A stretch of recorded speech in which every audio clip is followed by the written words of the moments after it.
O rei e a manjedoura. Lucas capítulo 2, versículos de 1 a 7. Enfaixou-o e deitou em uma manjedoura. Nos dias em que César Augusto decretou o recenseamento, José e Maria moravam em uma cidade da Galiléia chamada Nazaré. Eles tiveram que deixar Nazaré com destino à cidade de Davi, chamada Belém.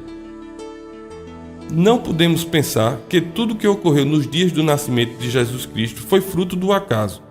Deus estava no controle de todas as coisas. Ele não perderia esse controle justamente por ocasião do nascimento do seu filho. José e Maria não planejaram a viagem para Belém. Fizeram por força de um decreto imperial. Certamente não fariam essa viagem sem que fosse por obrigação, pois Maria já estava no fim da sua gestação.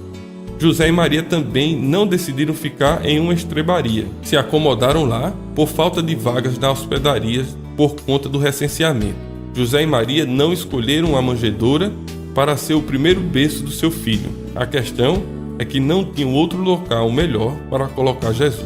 Tudo isso ocorreu não por acaso, mas para se cumprir os planos de Deus.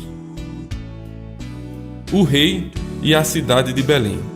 O profeta Miqueias já havia dito que de Belém sairia aquele que traria paz a Israel. E tu, Belém Efratá, pequena demais para configurar como grupo de milhares de Judá.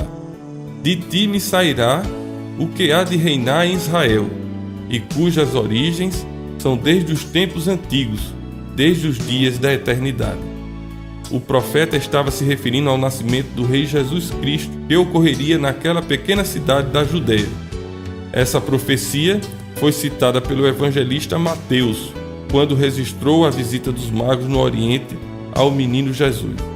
A ida de José e Maria para a cidade de Belém não se deu por força de um decreto humano, como pode parecer a princípio, mas antes, por um decreto divino. Jesus teria que nascer em uma família descendente de Davi, na cidade de Davi, e assim aconteceu. O rei e a estrebaria. O estado de humilhação do Salvador também foi previsto pelos profetas e é evidente na história do Mestre. A humilhação consiste em Jesus Cristo ter se submetido à condição humana que depende de Deus.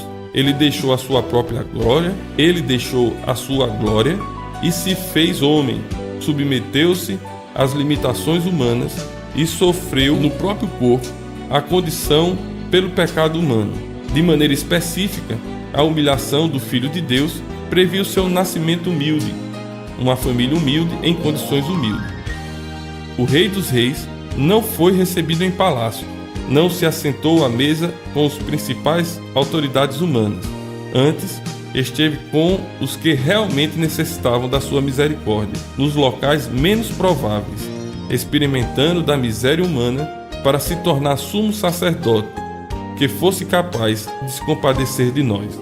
O Deus da história intervindo na história. Deus não está indiferente ao que acontece com as coisas que Ele mesmo criou.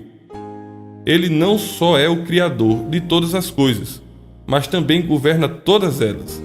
Não há nenhuma decisão humana independente da vontade de Deus. Jesus Cristo não ficou à mercê da história. A história é que está nas mãos de Deus.